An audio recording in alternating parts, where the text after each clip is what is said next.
Friends, आज हम बात कर रहे हैं लक्ष्मी ऑर्गेनिक्स के आईपीओ की और साथ में हम बात करेंगे क्राफ्ट्समैन ऑटोमेशन के आईपीओ की। एक ने प्रीमियम में लिस्टिंग दी है लेकिन दूसरे ने डिस्काउंट में लिस्टिंग दे दी है और लोगों को मायूस कर दिया है। लेकिन अब आगे क्या स्ट्रेटेजी अपना सकते हैं, दोनों आईपीओ को लेकर क्या रणनीति होगी, दोनों की रणनीति अलग अलग है, उसको हम एक एक करके डिस्कस करेंगे। लिस्टिंग अच्छी नहीं दिख रही है, उसके पीछे वजह है बाजार का सेंटीमेंट बिगड़ा हुआ होना। बाजार में एक तरफा गिरावट का माहौल बना हुआ है लगातार। कल भी बहुत ज़्यादा बाजार में गिरावट थी और आज भी बड़ी गिरावट जारी है और उसी वजह से आईपीओ का बाजार खराब हो चुका है। और अब हमें क्या करना चाहिए जानेंगे इस वीडियो के माध्यम से। लेकिन फ्रेंड, उससे पहले अगर आप पहली बार हमारे चैनल पर आए तो चैनल को सब्सक्राइब कर दीजिए, एक बेल आइकॉन दबा दीजिए ताकि जब भी नया वीडियो बने पहला नोटिफिकेशन आपको मिले। चलो फ्रेंड्स, वीडियो स्टार्ट करते हैं। मैं हूँ आपका दोस्त एस बी दवे और हमारे अपने चैनल ऑनलाइन कमाई में आपका बहुत बहुत स्वागत है। अभी करीब 11 बजे के आसपास का टाइम है। लक्ष्मी ऑर्गेनिक्स का शेयर 160.25 पर ट्रेड कर रहा है, करीब 23.27% प्रीमियम पर ट्रेड कर रहा है और इसने अपनी जो दिन की हाई है वो 164 की बनाई है और ये लो में है 143 के और अभी थोड़ा पॉजिटिव है लेकिन बाजार में ज़बरदस्त गिरावट है। अब क्राफ्ट्समैन ऑटोमेशन की बात करें फ्रेंड तो 1460.10 पर ट्रेड कर रहा है, यानी करीब 2.01% डाउन पर ट्रेड कर रहा है। अभी भी इसकी जो प्राइस है डिस्काउंट में ही है। इसने जो हाई बनाई है वो है 1488 की और लो बनाई है 1350 की।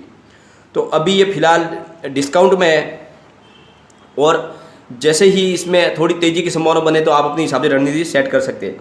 फिलहाल जो है बाजार का सेंटीमेंट बिगड़ा हुआ है, लगातार बाजार में गिरावट है और आज सेंसेक्स है करीब 40,590 पर, यानी 590 पॉइंट डाउन पर है। 1.20% की गिरावट है सेंसेक्स के अंदर और इसी वजह से पूरा बाजार का सेंटीमेंट बिगड़ा हुआ है। और एक बार हम दोनों आईपीओ को डिस्कस करते हैं और फिर हम देखेंगे इनकी क्या रणनीति हो सकती है। आज प्राइमरी मार्केट में एक्सेल से भरा हुआ है। शेयर बाजार में 2 लिस्टिंग हुई है। लक्ष्मी ऑर्गेनिक्स का आईपीओ आज लिस्ट हुआ प्रीमियम में। एनएससी पर इसकी लिस्टिंग हुई 20% प्रीमियम के साथ, यानी 155 पर हुई। वही बीएससी में इसकी लिस्टिंग 156 पर लिस्टिंग हुई है और इसकी प्राइस रखी गई थी, इशू प्राइस फ्रेंड 130 की थी। लक्ष्मी ऑर्गेनिक का आईपीओ 106.81 गुना सब्सक्राइब हुआ था, बहुत ही शानदार सब्सक्राइब हुआ था। उसके बावजूद भी लिस्टिंग गेन इतना शानदार नहीं मिला है और उसके पीछे वजह है बाजार का सेंटीमेंट। रिटेल इन्वेस्टर का हिस्सा 18.26 गुना सब्सक्राइब हुआ था, जबकि नॉन इंस्टीट्यूशनल इन्वेस्टर का हिस्सा 125 गुना सब्सक्राइब हुआ था, जबकि क्वालिफाइड इंस्टीट्यूशनल का बायर्स का कोटा 135.17% सब्सक्राइब हुआ था। स्पेशलिटी केमिकल बनाने वाली इस कंपनी का आईपीओ 15 मार्च को खुलकर 17 मार्च को बंद हुआ था। कंपनी ने इशू से 600 करोड़ रुपए जुटाए हैं। इनमें से 300 करोड़ के फ्रेश इशू जारी किए और बाकी 300 करोड़ रुपए के ऑफर फॉर सेल यानी ओएफएस के तहत प्रमोटरों ने अपने शेयर बेचे हैं। लक्ष्मी ऑर्गेनिक्स फ्रेश इशू और प्री आईपीओ प्लेसमेंट के जरिए जुटाई गई रकम का इस्तेमाल अपनी पूर्ण सहयोगी इकाई येलो स्टोन फाइन केमिकल में निवेश करेगी और इसके साथ ही फंड का कुछ हिस्सा वर्किंग कैपिटल की जरूरत को पूरा करने और एसआई मैन्युफैक्चरिंग यूनिट के विस्तार में खर्च किया जाएगा। कंपनी ऐसे सेक्टर में कारोबार करती है जहां पहले से ही Aarti industries, Atul fine organic industries, Navin fluorine international, SRF और रोसारी बायोटेक जैसी कंपनियों का दबदबा है। लक्ष्मी ऑर्गेनिक्स फिलहाल इथाइल एसेट मार्केट में देश की सबसे बड़ी मैन्युफैक्चरर कंपनी है और भारत के इथाइल एसेट मार्केट में कंपनी की हिस्सेदारी करीब 30% की है और YCPL का अधिग्रहण पूरा करने के बाद कंपनी का मार्केट शेयर में और भी हिस्सा बढ़ जाएगा। भारत में डिक-10 डेरिवेटिव्स बनाने वाली ये इकलौती कंपनी है और फिस्कल ईयर 2020 में रेवेन्यू के हिसाब से इसका मार्केट शेयर 55% का है। भारत में इसके पास डिक-10 प्रोडक्ट्स बनाने का सबसे बड़ा पोर्टफोलियो है और कंपनी का प्रोडक्ट का इस्तेमाल pharma, agrochemicals, dye, pigments, ink, coating, paints, printing, packaging, flavours, fragrance और एडेसिव और दूसरी कई इंडस्ट्रियल एप्लीकेशन में यूज होता है। यानी इसके जो प्रोडक्ट है बहुत सारे सेक्टर में यूज होते हैं और इसी की वजह से ये स्टॉक एट्रैक्टिव बनता है और यहाँ पर इसको आपको निवेश को लंबे समय के लिए रखने के लिए हमें प्रेरित करता है।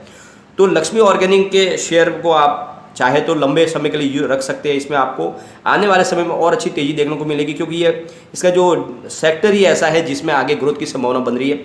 लेकिन अगर आपने सिर्फ आईपीओ पर्पज में ही प्रॉफिट कमाने के हिसाब से निवेश किया था तो तुरंत आपको अपना प्रॉफिट बुक करके निकल जाना चाहिए क्योंकि बाजार के सेंटीमेंट बहुत ही ज़्यादा गड़बड़ा गए हैं और फिलहाल जो माहौल बना हुआ है इंटरनेशनल लेवल पे बाजार के अनुकूल नहीं है और इसलिए इस समय अगर आपने आईपीओ पर्पज से ही इन्वेस्टमेंट किया था तो फिर आपको प्रॉफिट बुक कर लेना चाहिए। लेकिन अगर आपका नज़रिया लॉन्ग टर्म का है तो आप लक्ष्मी ऑर्गेनिक्स में निवेश करके रखिए, आने वाले समय में आपको अच्छा प्रॉफिट मिल सकता है। और मेरे हिसाब से अगर आप इसको साल भर के लिए होल्ड करते हो तो प्राइस फिर से इससे भी आगे दुगुनी हो सकती है, और ये आपको लॉन्ग टर्म में होल्ड करके रखने जैसा शेयर लग रहा है।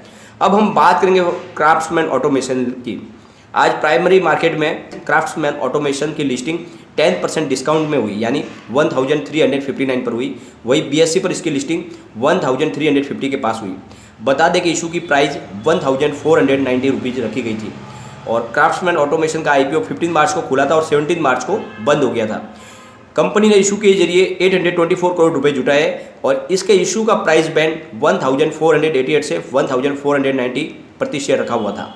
इस IPO से 150 करोड़ के फ्रेश इशू शेयर किए गए थे और 45.21 करोड़ का ऑफर फॉर सेल से शामिल किया गया था। ये IPO 3.8 गुना सब्सक्राइब हुआ था, और उसी समय से थोड़ा डाउट लगा था इस IPO के ऊपर कि इसकी लिस्टिंग थोड़ी प्रीमियम में होने की संभावनाएं कम है। क्राफ्ट्समैन ऑटोमेशन एक डाइवर्सिफाइड इंजीनियरिंग कंपनी है जो कई तरह के उद्योगों के लिए इंजीनियरिंग सॉल्यूशन प्रोवाइड करती है।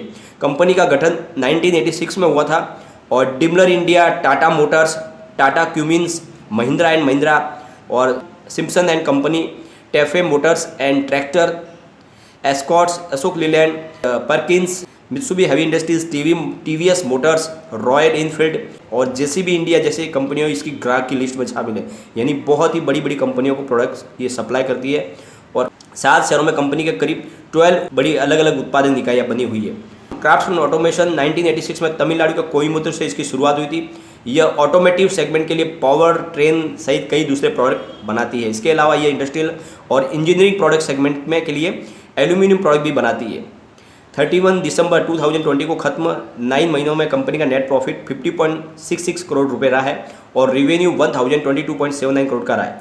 और इसके IPO ने लोगों को निराश कर दिया है, लिस्टिंग डिस्काउंट में हुई है, और आगे अब क्या स्ट्रेटेजी अपनानी चाहिए।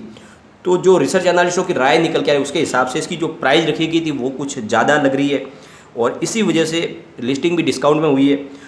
तो जो राय निकल के आ रही है वो ये है कि इसमें अगर आपने IPO में अप्लाई किया तो एक बार अगर आपकी प्राइस आ जाए, IPO प्राइस जो आपने इन्वेस्टमेंट किया उतना आ जाए, तो एक बार इसमें से आप एग्जिट हो सकते हैं।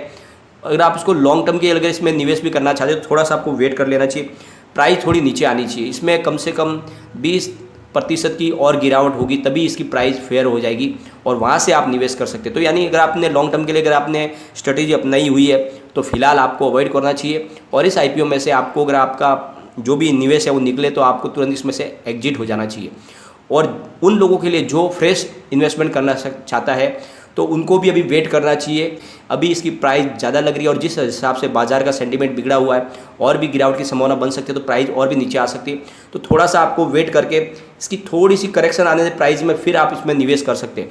कंपनी नो डाउट बहुत अच्छी है, लेकिन जो इसकी प्राइस रखी गई थी वो थोड़ी सी ज़्यादा लग रही है, इस वजह से थोड़ा आपको अभी इसको अवॉइड करने की राय दी जा रही है।